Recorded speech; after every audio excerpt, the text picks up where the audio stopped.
Hi and welcome to my latest leaders briefing. It's the November edition now and we're only 1 month to go until Christmas, and it'll be my last leaders briefing of the year, the next edition.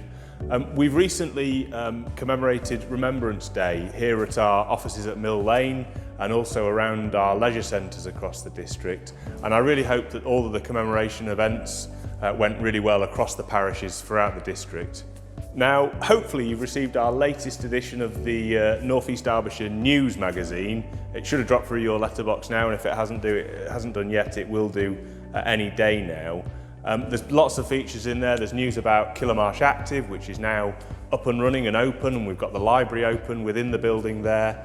There's also some news around what else is happening in some of our leisure centres and some other key achievements that we've been working on in recent months. But a big feature within the North East Derbyshire News magazine is around the cost of living. Now, we know how much local residents are feeling the pinch on this, and businesses, and how it's affecting all of our day-to-day lives. Now, clearly the government is putting in place a lot of financial support, and there's various different packages, and there's information within our North East Derbyshire News magazine around all of those different schemes that are available. And as a district council, we feel our best way of supporting our residents and businesses is to really give practical advice and support around how we can all collectively reduce our energy use safely and whilst also maintaining the heat that we need to keep ourselves warm. So there's some really good features within the North East Derbyshire News magazine. I really would encourage you to have a look at it and check out the website as well. We've got a big page around the cost of living on the website, huge amount of work going on within the council and with Ricknold Homes, our housing partners, to really support our residents. We want to be here for you. And the key message to all of you is that if you or anyone you know needs any specific support, please do get in touch. We are really, we stand ready to help as much as we possibly can. And do please get in touch if you know anyone who you think might need our support, but who perhaps might not reach out themselves. Please do get in touch.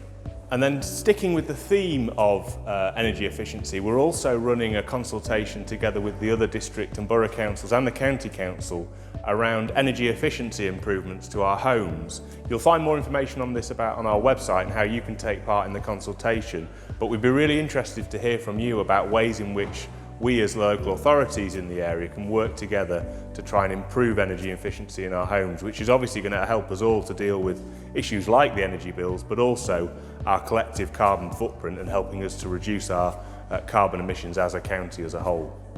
And moving on to some other news, you might be aware from our news magazine and also the social media that we've suspended green waste collections, as we always do, for the winter. So we've suspended them from Friday the 11th of November in the northern area of the district, and then from Friday the 18th of November in the southern part of the district. And that will last for a few months, and in March we'll obviously reopen them. And please do check out your bin calendars. You should have hopefully by now had those through. If not, it'll be with you anytime very soon. But do keep a lookout for those as well for our Christmas collections. There's always a bit of tweaking around the Christmas holiday period, so do please check on those and obviously don't forget to put the bins out.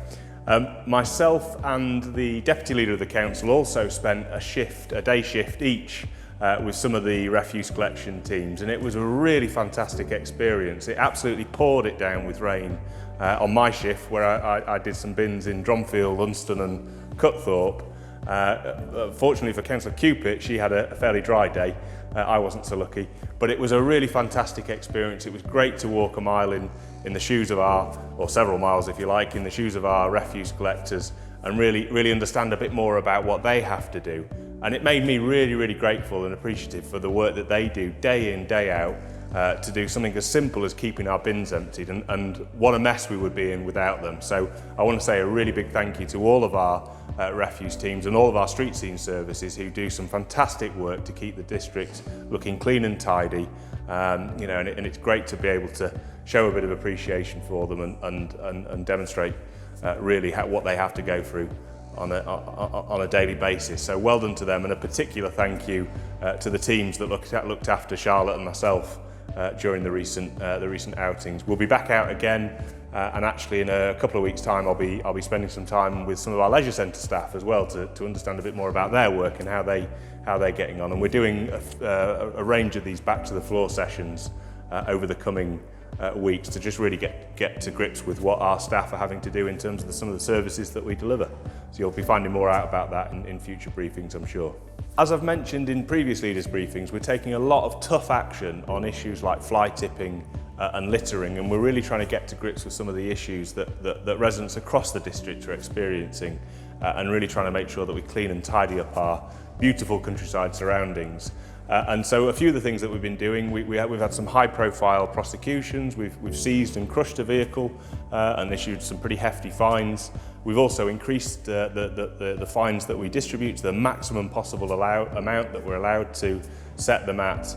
And we're also doing things like deploying hiding CCTV in known fly tipping hotspots to try and catch the perpetrators while they're in the act. And we quite recently had a successful prosecution of £300 to a waste collector who failed to provide the necessary documentation for collecting and disposing of waste. And this is a really useful reminder, hopefully, that serves to all businesses and all residents that if you pay someone to collect your waste, you must check that they have the proper documentation, or else actually you could be liable yourself. So really do check into that and look into that and be really careful about that. And obviously, hope you'll support us in our efforts to really crack down and get really, really tough on fly tipping and littering. We can't allow it to scourge our communities in the way that it has done in the past. Now, recently, myself and the chair of the council, Councillor Diana Ruff, as well as a senior officer, went to an Armed Forces event at the National Memorial Arboretum to collect our Gold Award. Now, you may have heard about this in previous editions, but we won this. We're one of only 550 employers in the whole country out of about 7 million to have been awarded the Gold Award as part of the Armed Forces Covenant. And this is really about all the work that we do to support the Armed Forces community and reservists who work for the council. So really, really pleased and really proud of the council to be able to go and collect that award, and a big thank you as well to our Armed Forces champion, Councillor Martin Thacker, for all the work he's done in driving it forward as well. But it was great to be able to go there and to receive that award, along with a few other councils in the area, which was really pleasing to see, and lots of other employers. So great award, great event to be at, and thank you very much to the Armed Forces community for all of their support in terms of our application. You might also be aware that the chair of the council, Councillor Diana Ruff, has a chair's appeal this year, as we always do. And Diana's charity of choice this time is SAFA, the Armed Forces charity. Now, Diana's also hosting a 70s themed disco night at Sherland on the 2nd of December. She's selling tickets on our website, so if you are able to join her for that event and help contribute to a really valuable and worthy cause, please do go along. Please go on our website and have a look about how you can secure your tickets.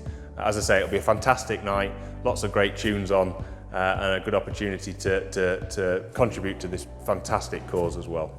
Now, obviously, following the very sad passing of Her Majesty Queen Elizabeth, the Queen's Green Canopy scheme has continued. It was King Charles's view that the scheme ought to continue, and we were really pleased to be invited, along with all the other district and borough councils, to plant, I think it was 8 trees at Shipley Country Park as a special sort of copse in memory of the Queen. And it was great to be there to see some local organisations honoured as part of that as well. Landmarks College, based in Eckington, was one of the recipients of one of the trees and got to be there as part of the tree planting as well as a range of other organisations.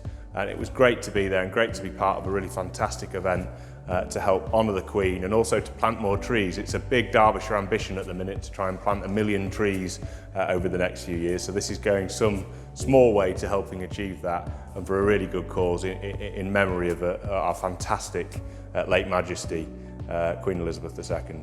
So thanks very much for watching this latest Leaders Briefing. I hope you found it useful and you picked up some useful information there. As I said at the very beginning, please do go on our website for more information, particularly around the cost of living, but also in relation to all the other things that I've covered in the briefing. There's lots of information on the website, and please do follow us on our social media channels, Facebook, Twitter and the like, and I look forward to seeing you next month, where we'll be talking a bit more about Christmas. Thanks very much.